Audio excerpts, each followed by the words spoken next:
Hi, welcome back. Jamie Montoya Smith with Inward Growth Counseling here.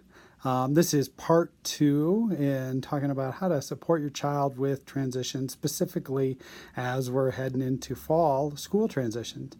And so we left off with that, your child, when they protest, when they throw a fit, when they have a tantrum, that sometimes that gives us some really good insight into how they view things, how they see their circumstance, how they see what's going on. And so there's this opportunity really as parents to listen, to really understand where are they coming from. And, I wish I could say that I did that well all the time, and I don't. And at the same time, and sometimes I make a total mess of it. And I get really clear I'm not listening.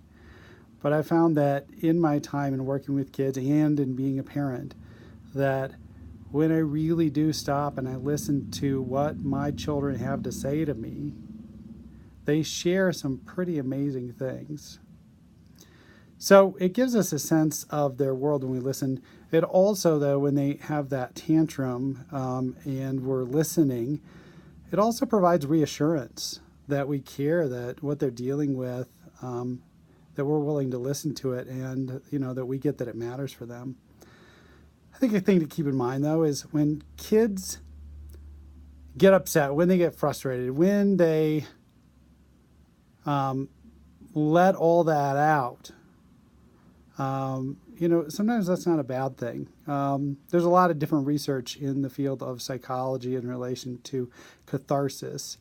And that was a really big thing inside of therapy for many years in the 70s, into the 80s. And,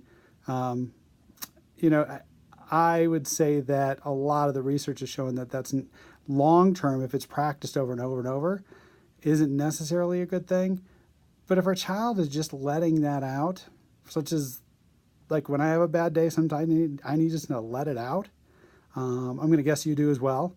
Then we can reflect and we can look and we can figure out, okay, what is it we really need now?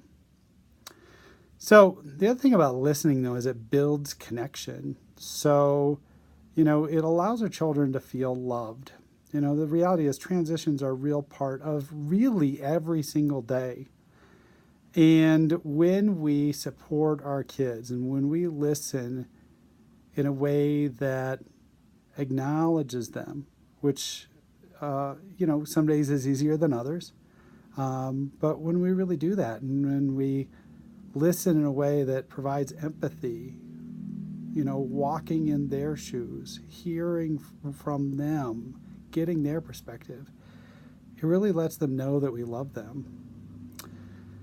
I think the other thing, though, is sometimes when we're going through a transition, we also need to take care of ourselves. Self-care is really important. And when there's major transitions, we also need to look and say, okay, you know what? For the last 3 weeks, my child has had a really rough time, and so have I. And you know what? I need to go step away, and I need to go to a movie. It's always funny because I tell my children, hey, I'm going to take a time out in my room, and they kind of laugh about it. Oh, Dad needs to take a time out. But at the same time, it's important. Sometimes we just need to do that. In fact, I just came home yesterday from running a bunch of errands and was just kind of frazzled. And I told my wife, hey, I'm going to go chill out in my room and just take a break. And that makes a big difference.